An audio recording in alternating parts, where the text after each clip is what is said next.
Monday ito guys, bigla kami pinatawag ng teacher na pumunta daw kami sa clinic kasi si Princess daw na aksidente. So pagdating namin nakaupo siya dyan, nasa clinic siya and natapilok pala siya kaya ayan namaga ang paa at hindi makalakad. Kaya sinundo na namin yung daddy niya. Yan. Balik tayo, ang bigat mo. Kami galawin mo nga yung ano ko, yung sumabit. Tumuwad.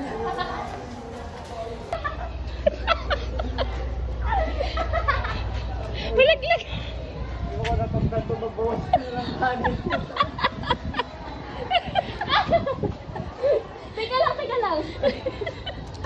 Bawas ko yung kanin. May gagawin tayo. Sabi nila dahil dapat to. Promise. Ilapag mo na kaya ako muna. Hindi, ano yung paa mo? Hala. Teka lang. Yung trousers ko kasi ang Dulas. Itaas mo. Natatawa kami dyan kasi nagre-reklamo si daddy. Ang bigat na ni Princess, sumakit likod niya. Hindi na namin dinala sa ospital guys, manghihilot na lang kasi tingin ko naman hindi naman ganun naipita lang siguro siya ng ugat. Yun nga sabi ng nagmanghihilot. Lumihis lang daw yung ugat niya kaya ganun yun nangyari. Kaya para di na tumagal, pag uwi namin naghanap na agad kami manghihilot. Wala siyang allergy sa gamot, sir? Mayroon po. Mga antibiotic na matataas. Ay, Jessica. By Jessica wala naman. Apo.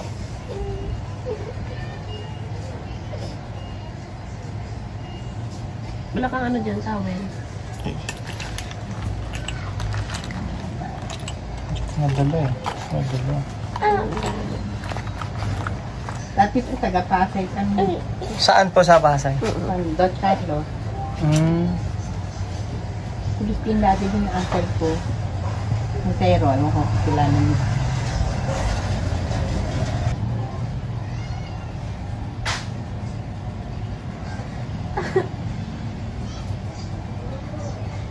Masakit talaga yan pag naipit.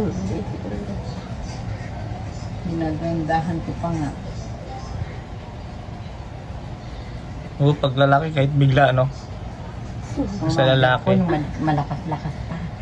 Ang galing yan ito. Galing po talaga. Sasabi ko talaga siyang napakagaling. Ako, reflexologist po ako pero hindi ko kaya yung style niya. Pag hinawakan ng paa, biglang ningiti-ngiti pa yun. Gumagano ng buto. May edad na kasi, 83 na si mother. Hindi na namin pinaghihilot. Nawa namin ako contaminate siya. Dati yung mga tricycle natin, mga basketball yun Sa kanya. ay hindi na kako. Tomorrow. Good morning guys. It is Tuesday. Tsura ko. Morning pala as in talaga 6 AM pala. Hindi kami nakapasok. Hindi nakapasok si Princess kasi natapilok siya kahapon. So pinatawag kami ng teacher sa clinic. Kasi yun pala natapilok siya. Nahabol niya daw yung teacher. Tapos ayun. And sakit nun guys. Na buti hindi yung buto, hindi nabalian ng buto, yung ugat lang. So, diba, sobrang sakit nun. So, ayun, hindi kami nakapasok ngayon kasi pinahilot namin kahapon. So, hopefully bukas maging okay na, kaya niya na maapak, ayaw niya pa namang umabsent. So, ngayon, ginigising ko siya kasi kailangan niya kumain dahil kailangan niya uminom ng gamot. And ako naman, maglalaban na rin muna ako. Yung boses ko. Yung ubo ko, andyan pa rin, yung plema, ayaw pa rin kumawala sa loob. So, nagkakape lang din muna ako. Tapos, inaayos ko yung laundry para maisalang ko na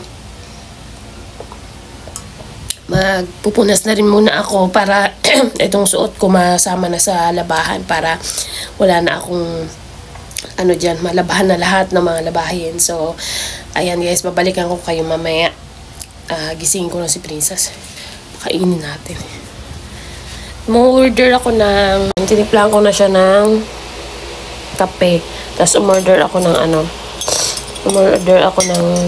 wait pa dyan. Ito yung almusal niya ngayon. Dami ko nagtitinda dito sa amin guys, yung mga almusal. Ayan. Order ako ng chicken pastil with egg. Mura lang yan. Ayan ang papakain natin sa kanya ngayon. Kailangan niya uminom kasi ng gamot. Yan na yung aking mga labahan. Pinaghihiwalay ko kasi yung mga t-shirt tsaka yung mga pants.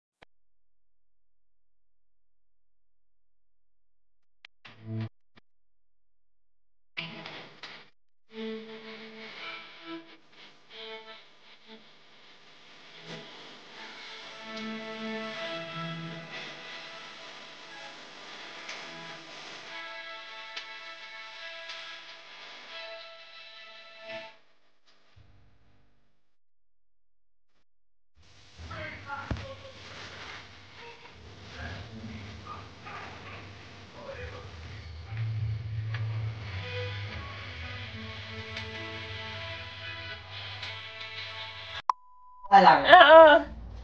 Sa balikat! Bili na! Kaya mo lang tungkod? Ha? Nelegaluhan kita tungkod. Yung pala kailangan mo. Hindi nakasaksak. Sige, ikaw nga. Buti ka mo, hindi buto yung nabali. Diyos ko po.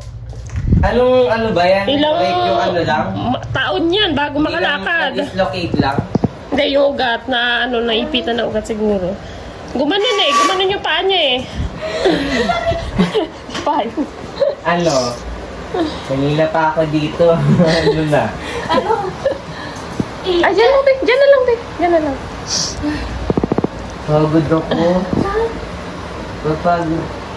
Kahit taglit lang yung ano namin, hindi pa rin ako nakatawa sa group. Bumisita si Morena. Tapos may dalang chicken.